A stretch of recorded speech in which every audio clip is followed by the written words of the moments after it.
نحمدہ و نصلی و نسلم علی رسولہ الکریم اما بعد فاعوذ باللہ من الشیطان الرجیم بسم اللہ الرحمن الرحیم وَلِكُلِّ أُمَّةٍ جَعَلْنَا مَنْسَكًا لِيَذْكُرُوا اسْمَ اللَّهِ صدق اللہ مولانا العظیم وبلغنا علی رسولہ النبی الکریم فقد قال اللہ تبارک و تعالی فی شان حبیبی فی الکلام المجید والفرقان الحمید ان اللہ وملائکتہ یصلون علی النبی یا ایھا الذین آمنوا صلوا علیہ وسلموا تسلیما اللہم صلی وسلم وبارک علی سیدنا مولانا محمد وعلی آلہ واصحابہ وبارک وسلم۔ ناظرین محترم السلام علیکم ورحمۃ اللہ وبرکاتہ۔ آج جس موضوع کو لیے آپ کی خدمت میں حاضر ہوا ہوں وہ ہے قربانی کے جانوروں کی اقسام اور ان کے احکام۔ بالخصوص یہ جو کٹے والا مسئلہ بنا ہوا ہے، یہ آپ نے نیٹ پہ دیکھا ہوگا کہ جیسے ہی قربانی کے ایام آتے ہیں تو مخالفین کی جانب سے ایک اودم مچ جاتا ہے، جس کے منہ میں جو آتا ہے وہ بولتا چلا جاتا ہے، جس کے منہ میں جو آتا ہے بولتا چلا جاتا ہے۔ مثال کے طور پر اس طرح کے عنوان لگا کے کہ یہ نیا کٹا نکل آیا، یہ نیا ہو گیا، یہ ہو گیا، یہ وہ ہو گیا۔ یہ بات درست ہے کہ اس میں محدثین کا بعض لوگوں کا اختلاف ہے، مگر یہ اختلاف رائے جو ہے یہ کوئی پرانے اور جو بڑے بڑے اکابر علماء ہیں، محدثین، مفکرین، مفسرین ہیں، ان کا نہیں ہے۔ یہ جو نئے کٹے خواہ ہیں یہ ان کا کٹا نکالا ہوا ہے۔ آپ پیچھے اگر چلے جائیں، یہ قرآن کی جو آیات پڑھ پڑھ کر وہ بتاتے ہیں نا کہ یہ قرآن کی آیات ہیں جی، یہ اس کی اقسام ہے جو میں آیات پڑھتا ہوں، تو یقین مانیے یہ بڑی بڑی داڑیاں رکھ کر، ماتھے پر بڑے بڑے محراب بنا کر، بڑی بڑی مساجد کے بڑے بڑے ممبروں پر بیٹھ کر، بڑے بڑے اجتماعات اور ازدحام میں یہ جو کہا جا رہا ہے کٹا حرام ہے، کٹے کی قربانی نہیں ہوتی، قرآن کی آیات پڑھ دیتے ہیں، یہ اقسام ہے جانوروں کی، اس میں کٹا شامل نہیں ہے۔ یقین مانیے یہ قرآن پاک میرے سامنے ہے، دونوں میرے ہاتھ قرآن پاک کے اوپر ہیں، یہ قسم کھانے کے لیے نہیں ہے، یہ میں پڑھنے کے لیے کہ دونوں ہاتھ اوپر رکھے ہوئے ہیں میرے قرآن پاک پر۔ اور آپ اگر بلیو کریں، یقین مانیں، یہ سارے ملا جھوٹ بول رہے ہیں۔ قرآن پاک میں جو آیات وہ پڑھتے ہیں وہ قربانی کے لیے ہیں ہی نہیں، ان کا شان نزول قربانی کے لیے ہے ہی نہیں، تو وہ آیات وہ اقسام پڑھ پڑھ کر جھوٹ بول رہے ہیں۔ اور نہ جانے وہ جھوٹ کیوں بول رہے ہیں، یا یوں کہیے کہ وہ اپنے مسلک کو پرموٹ کرنے کے لیے، اپنے آپ کی واہ واہ کروانے کے لیے، اپنی دنیا میں بلے بلے کرنے کے لیے اپنی قبر اور حشر کو گندا کر رہے ہیں۔ اور ان کے اکابرین کو اگر دیکھا جائے، یہ جو آج ملا چوں چوں چاں چاں کر رہے ہیں، ان کے اگر اکابرین کو دیکھا جائے تو ان کے اکابرین سارے کے سارے اس اجماع میں شامل ہیں، کٹے کو حلال جاننے اور اس کو ذبح کرنے کے بارے میں۔ آئیے ہم ان کے احکام اور ان کے مسائل اور ان کے اکابرین کے عقائد کو پیش کرتے ہیں۔ سب سے پہلے قربانی والی آیت جو ہے اسے آئیے آپ کی سماعتوں کی نظر کرتا ہوں۔ یہ سورۃ الحج ہے، سورت نمبر 22 ہے اور اس کی آیت نمبر 33 ہے۔ اللہ تبارک و تعالیٰ جل جلالہ اس میں ارشاد فرما رہا ہے، یہ قربانی کی آیت یہ ہے، جو وہ پڑھتے ہیں وہ قربانی کی آیات نہیں ہے۔ اللہ ارشاد فرما رہا ہے بسم اللہ الرحمن الرحیم وَلِكُلِّ أُمَّةٍ، اللہ ارشاد فرما رہا ہے اور ہر امت کے لیے، جعلنا ہم نے مقرر کی، یعنی ہر امت کے لیے اللہ تبارک و تعالیٰ نے قربانی جو ہے وہ نافذ کر دی، مقرر کر دی۔ مَنْسَكًا لِيَذْكُرُوا اسْمَ اللَّهِ، اللہ ارشاد فرماتا ہے قربانی، منسکن، قربانی ان کے لیے ہم نے مقرر کر دی، لِيَذْكُرُوا، تاکہ وہ جیسے جانور کو ذبح کرنے لگیں تو پھر لِيَذْكُرُوا اسْمَ اللَّهِ، وہ اللہ کا نام لیں، اللہ کی تسبیح پڑھیں، اللہ کا ذکر کریں تو اسے ذبح کریں۔ علی ما،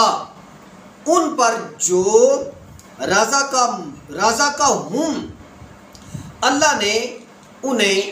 رزق دیا، یعنی جو اللہ نے انہیں جانور دیے،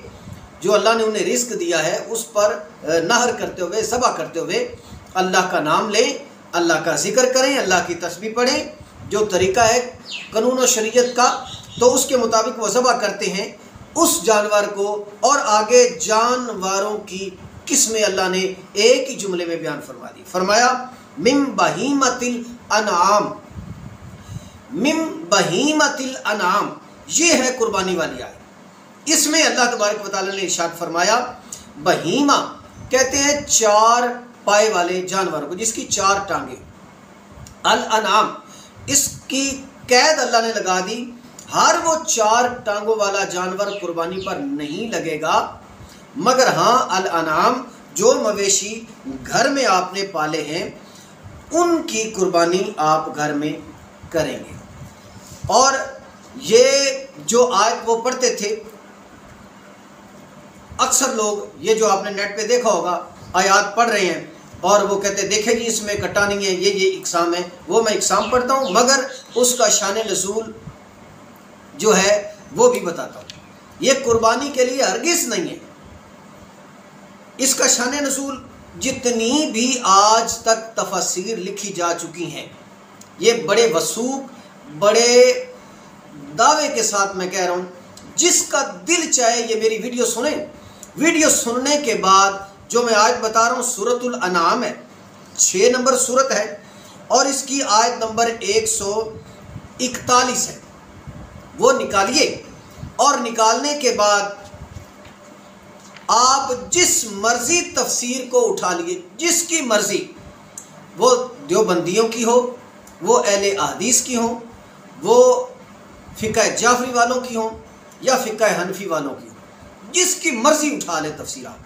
یہ پورے وثوق کے ساتھ میں کہہ رہا ہوں، اور پھر آپ اس کی تفسیر پڑھیے تو قربانی کے یہاں پر مسائل نہیں ملیں گے آپ کو۔ یہاں پر کیا ملے گا؟ شان نزول اس کا سن لیجئے مختصر، وہ یہ ہے کہ کفار نے اپنے اوپر خود ہی کچھ جانوروں کو اپنے لیے حلال قرار دے دیا تھا اور کچھ جانوروں کو اپنے لیے حرام قرار دے دیا تھا۔ کچھ جانور انہوں نے مردوں کے لیے حلال رکھے اور عورتوں پر حرام قرار دے دیے، اور کچھ جانور عورتوں پر حلال رکھے اور مردوں کے لیے حرام قرار دے دیے۔ کچھ چھوٹے جانور حرام کر دیے، کچھ بڑے جانور حرام کر دیے۔ اس طرح جب ان کا یہ عقیدہ نسل در نسل چلتا آ رہا تھا تو ظاہری بات ہے جب اسلام کی تابانیاں پھیلیں، جب اسلام اپنے جھنڈے گاڑنے لگا، اپنے احکام نافذ کرنے لگا، تو ظاہری بات ہے انہوں نے تو چوں چوں کرنی تھی، جیسے آج لوگ یہ کٹے والے چاں چاں کر رہے ہیں اور اس کے مخالفین کر رہے ہیں۔ اب دیکھیے پھر جب اسلام نے اپنا قانون نافذ کیا تو وہ جو شخص ہیں وہ بھی چاں چاں کرنے لگے، اور وہ شخص آئے، انہوں نے اکٹھ کیا ایک جگہ پر اور اپنے متفقہ طور پر ایک مبلغ کو اپنے لیے انہوں نے پسند کر لیا بھی یہ جائے بطور مناظر، جا کر مسلمانوں کے نبی یعنی ہمارے پیارے آقا دو عالم صلی اللہ علیہ وآلہ وسلم سے جا کر سوال و جواب کرے اور ان سے پوچھے کہ انہوں نے یہ جانور جو ہم نے حلال کر رکھے تھے انہوں نے حرام کیوں کر دیے، اور جو ہم نے حرام کر رکھے تھے انہوں نے حلال کیوں کر دیے، اس کی ان کے پاس کیا علت و حرمت کی دلیل ہے۔ اچھا، ان کا جو مبلغ تھا وہ آیا جس کا نام تھا مالک بن عوف ابو الحوص جشمی، مالک بن عوف ابو الحوص جشمی، یہ آیا اور آ کر حضور اقدس صلی اللہ علیہ وآلہ وسلم سے سوال کرنے لگا علت و حرمت کے۔ اب وہ آیات نازل ہوئی۔ اب کیا اللہ نے ارشاد فرمایا بسم اللہ الرحمن الرحیم، سورہ انعام میں فرمایا وَمِنَ الْأَنْعَامِ، اور پیدا فرمائے چوپایوں میں سے کچھ، یعنی اللہ ارشاد فرما رہا ہے کہ خالق کائنات، خالق رب لم یزل نے کچھ جانور پیدا کیے، یعنی جانوروں کی 2 قسمیں پیدا فرمائی۔ کچھ جانور یہاں پر جو بیان ہوئی، فرمایا وَمِنَ الْأَنْعَامِ،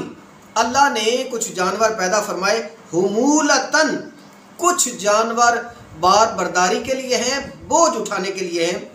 وفرشن، اور کچھ جانور ذبح کرنے کے لیے ہیں، نہر کرنے کے لیے ہیں، اور فرمایا کلو مما، اور تم کھاؤ، مما، اس میں سے جو رزقکم اللہ، رزق دیا تمہیں اللہ نے، یعنی جو اللہ نے تمہیں جانور دیے ہیں، کچھ بوجھ اٹھانے والے ہیں، کچھ ذبح کرنے والے ہیں، یعنی پالتو جانور ہیں جو آپ گھر میں پالتے ہیں، تو یہ جو اللہ نے تمہیں رزق دیا ہے تم اسے کھاؤ، اس میں نقص نہ نکالو، عیب نہ نکالو، اپنی مرضی سے اس کو حلال حرام مت ٹھہرا لو، وَلَا تَتَّبِعُوا خُطُوَاتِ الشَّيْطَانِ، اگر تم اپنی مرضی نافذ کرو گے، اس میں ٹھونسو گے، تو پھر کیا ہوگا؟ پھر تم وَلَا تَتَّبِعُوا خُطُوَاتِ الشَّيْطَانِ، شیطان کے قدموں پر چلو گے، اور اللہ تمہیں منع فرما رہا ہے، اللہ تمہیں تنبیہ فرما رہا ہے، وَلَا تَتَّبِعُوا، اس کے پیچھے مت چلو، کیوں؟ کیونکہ اِنَّهُ لَكُمْ عَدُوٌّ مُبِينٌ، شیطان تمہارا کھلا ہوا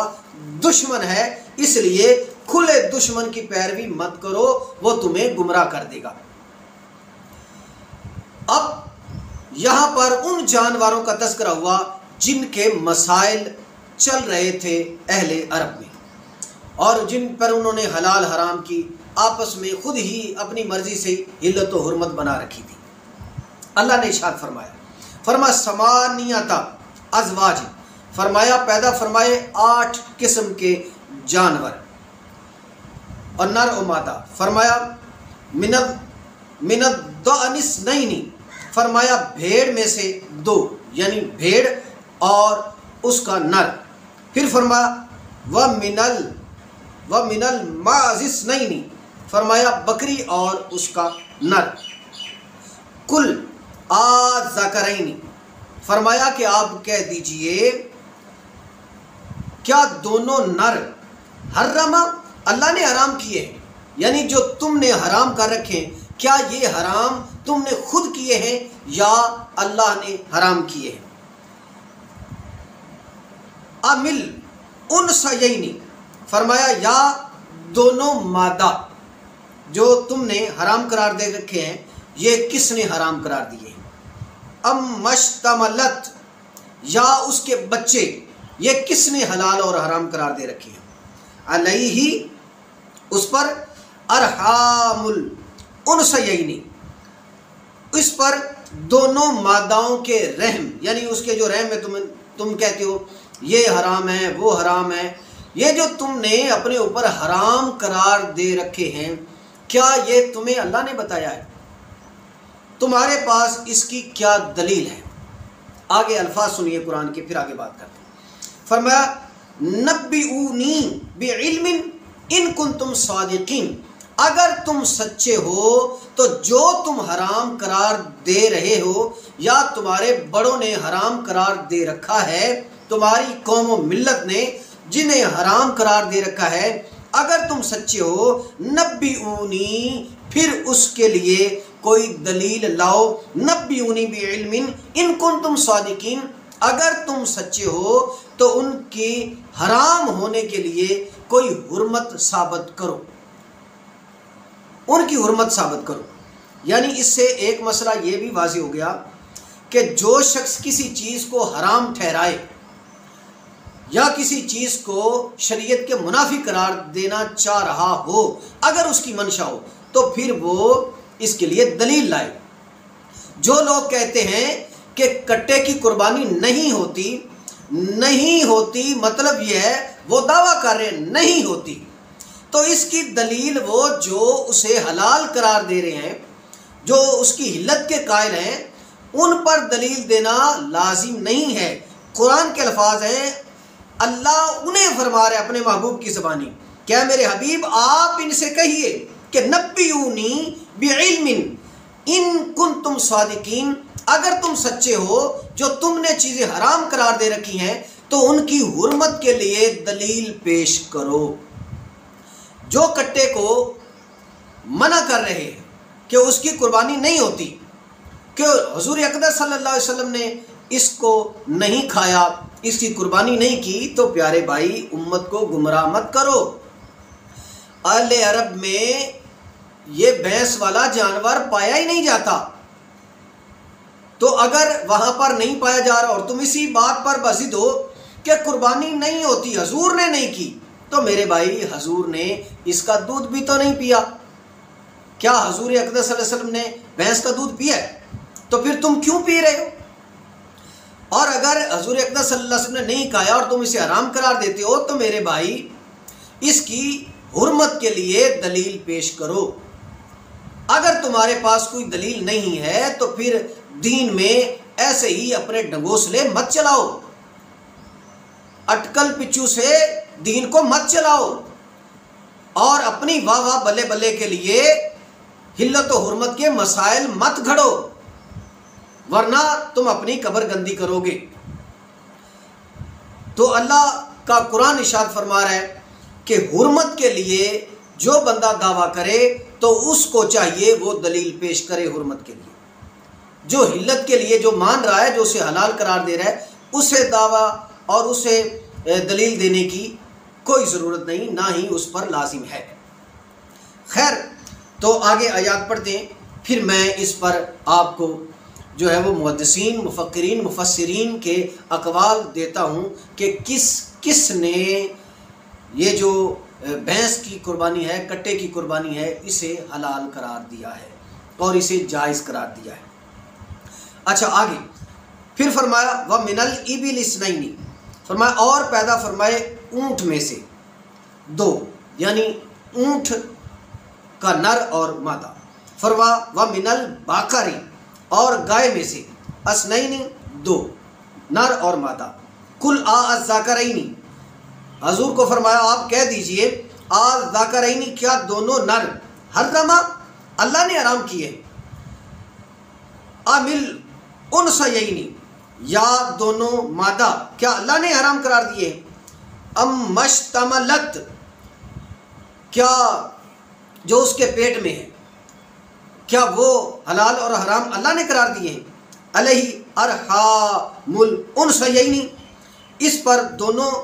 ماداؤں کے رحم میں، یعنی دونوں قسم کی ماداؤں کے رحم میں جو ہے، کیا وہ حرام اور حلال تمہیں اللہ نے بتایا ہے۔ ام کنتم شہداء اذ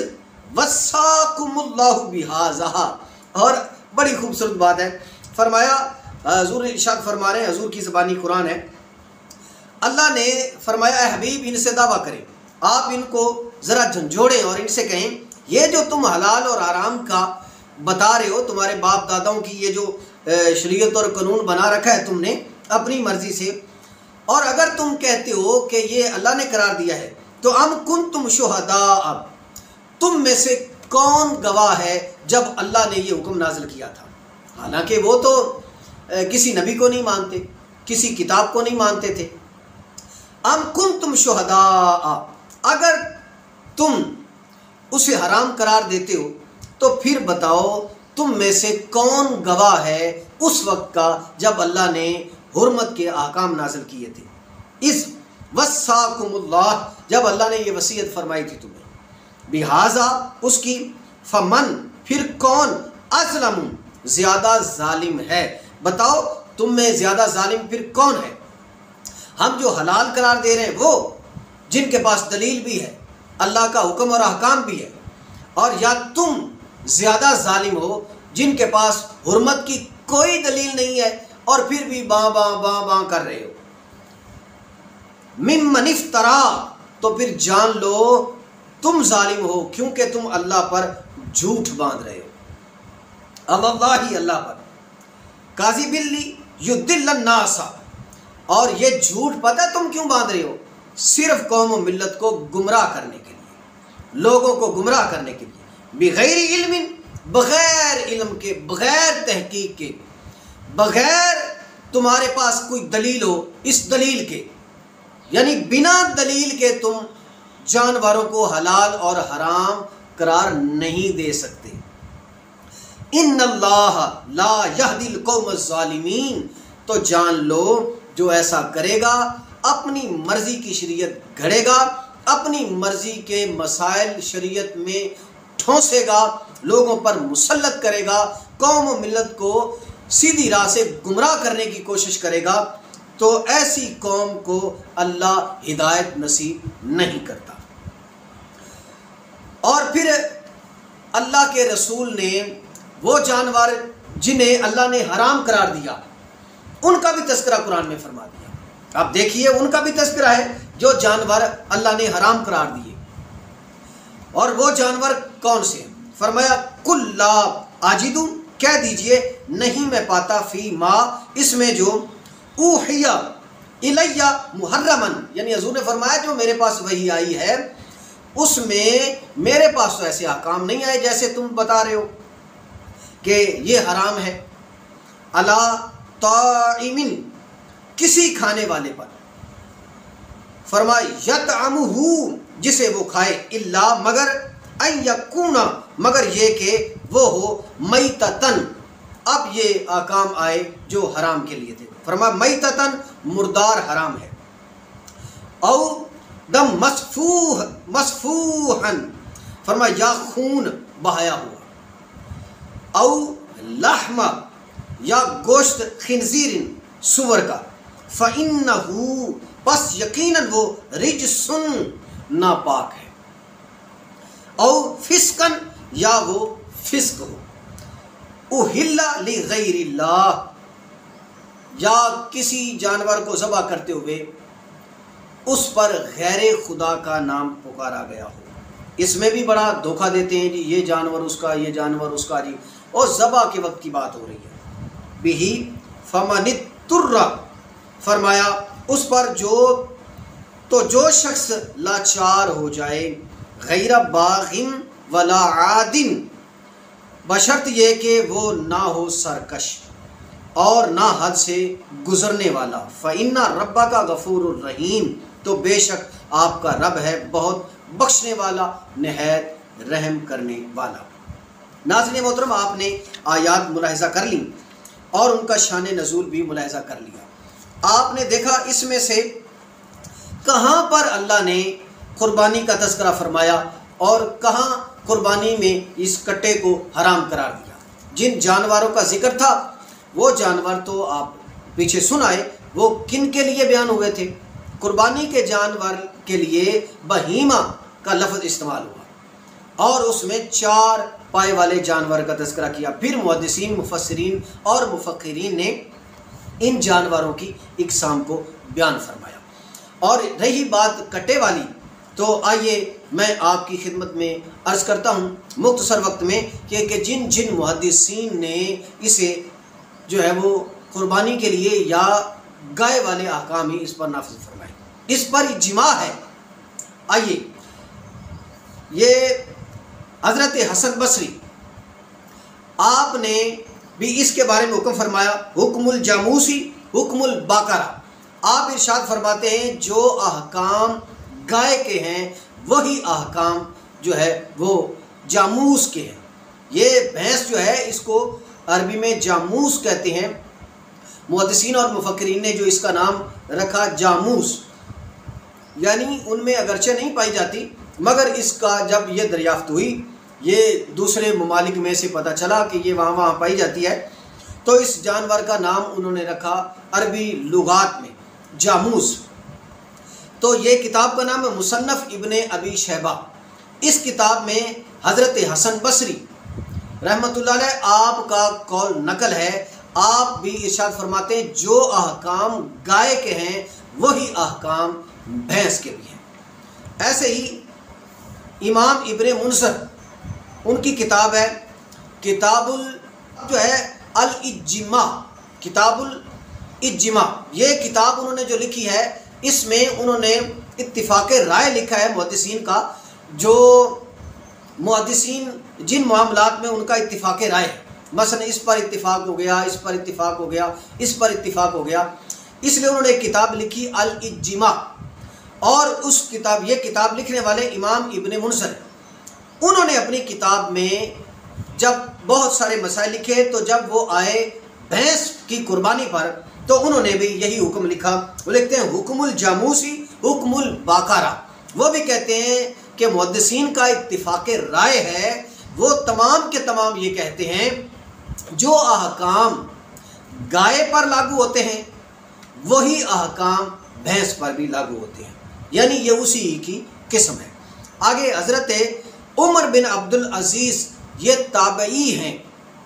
یہ کتاب ہے کتاب الاموال، اس کتاب میں بھی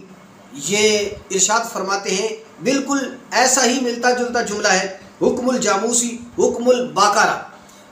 اور یہ جو جاموس ہے یہ گائے کی اقسام میں سے ایک قسم ہے۔ اور اسی طرح حضرت سفیان ثوری رحمۃ اللہ علیہ، آپ کا قول مصنف عبد الرزاق،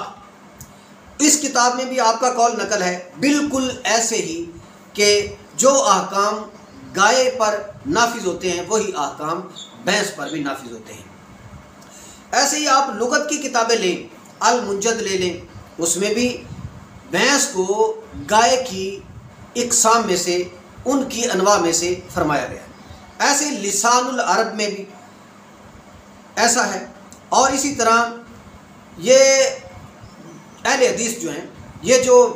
کٹے کے بارے میں بڑا شور مچاتے ہیں، جسے وہ شیخ الاسلام اور اپنا امام تصور کرتے ہیں، شیخ الاسلام ابن تیمیہ، یہ جو ابن تیمیہ ہیں، آپ کی کتاب ہے مجمع الفتاوی، اس میں بھی آپ نے حکم الجاموسی حکم الباقرہ ارشاد فرمایا ہے۔ اور ایسے ہی ثنا ترسری، یہ جو ثناء اللہ صاحب ہیں امرتسری، ثناء اللہ امرتسری رحمۃ اللہ علیہ، آپ کا فتاوی ثنائیہ، اس میں بھی آپ نے یہی الفاظ نقل فرمائے ہیں۔ اسی طرح علامہ نذیر دہلوی، آپ کا فتاوی ہے فتاوی نذیریہ، اس میں بھی آپ نے یہی ارشاد فرمایا ہے۔ اسی طرح مولوی عبدالستار، جن کا فتاوی ہے فتاوی ستاریہ، یہ اہل حدیث کے علماء ہیں، تو انہوں نے بھی یہی ارشاد فرمایا ہے۔ ایسے ہی علامہ ابو البرکات، جن کا فتاوی برکاتیہ ہے، یہ بھی اہل حدیث کے چوٹی کے علماء ہیں، تو وہ بھی یہی ارشاد فرماتے ہیں۔ ایسے ہی مولوی علی محمد، جن کا فتاوی اہل حدیث ہے، فتاوی کا نام ہے فتاوی اہل حدیث، اس میں بھی وہ یہی ارشاد فرماتے ہیں، حکم الجاموسی حکم الباقرہ۔ اسی طرح السیاح جوہری، یہ علامہ صاحب ہیں، انہوں نے کتاب لکھی لغت کی السیاح، اس کتاب میں بھی انہوں نے اسی حکم کو لیا ہے۔ اور ایسے ہی مفتی زبیر زئی،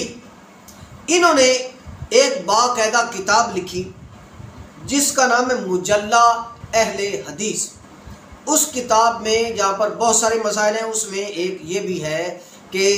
جو بھینس ہے یہ گائے کی اقسام میں سے، 9 اقسام میں بقرہ ہے۔ ایسے ہی تاج العروس، یہ لغت کی کتاب ہے، اس میں بھی یہی ہے۔ ایسے ہی چاروں آئمہ، ان کے جو نظریہ ہے، ان کا جو فتویٰ ہے وہ بھی یہی ہے۔ ایسے ہی اور بھی بہت سارے محدثین، مفسرین اور مفکرین کی رائے میں گائے جو ہے حکم الجاموسی حکم الباقرہ ہے، یعنی جو احکام گائے پر لاگو ہوتے ہیں زکوٰۃ کے یا دیگر، اور وہی سیم احکام جو ہے وہ بھینس پر لاگو ہوتے ہیں۔ ابھی میں نیٹ پہ سن رہا تھا تو کسی دوست نے یہ بھی ارشاد فرما دیا، جی یہ اس کا رنگ اور ہے، یہ دوسرے جانوروں کی طرح ان کی جفتی اور ہے، وغیرہ وغیرہ، یہ کیچڑ میں بیٹھتی ہے، یہ وہ ایسے ہے۔ تو میرے بھائی آپ دیکھیے، بکری جو ہے اس کی طبیعت اور ہے، اور جو بھیڑ ہے ان کی طبیعت اور ہے۔ اب اس کی کھال بھی اور ہے، رنگ روپ بھی اور ہے، گوشت میں ٹیسٹ بھی اور ہے، دودھ میں بھی فرق ہے۔ اسی طرح جو جانور بکریوں کی اقسام میں لے لیں، جو جنگلی جسے ہم بکری کہتے ہیں، کچھ جیسے بکرے لڑائی کرنے والے ہیں، کچھ بھیڈو لڑائی کرنے والے ہیں، کوئی خطرناک قسم کے سینگوں والے ہیں، وغیرہ وغیرہ۔ تو آپ جانتے ہیں ان پہ میں اگر بات چھیڑوں گا تو بات اور زیادہ لمبی نکل جائے گی۔ تو آپ نے ان پر تھوڑی نظر دوڑائی تو ان کی کتنی اقسام ہیں، جب ان کی اتنی ساری اقسام ہیں تو میرے بھائی ان کی طبیعت بھی الگ الگ ہے، ان کا دودھ بھی الگ ہے، گوشت کا ٹیسٹ بھی الگ ہے۔ تو اس سوچ کو آپ بھینسے پر اپلائی مت کریں۔ تو جو کیا پورا سال جو تمہارے لیے حلال رہتا ہے یہ صرف قربانی پر ہی کیوں حرام ہوتا ہے؟ تو میرے بھائی کچھ عقل کریں، دین کے معاملے میں اپنی اٹکلیں مت چلائیں، اپنی سوچ و فہم مت چلائیں۔ اللہ تبارک و تعالی جل جلالہ کی عظیم بارگاہ میں دعا ہے کہ وہ ہمیں عقل فہم عطا فرمائے اور قرآن و سنت پر عمل کی اور اس کے متبع رہنے کی توفیق عطا فرمائے۔ آمین بجاہ النبی الکریم صلی اللہ علیہ وآلہ وسلم۔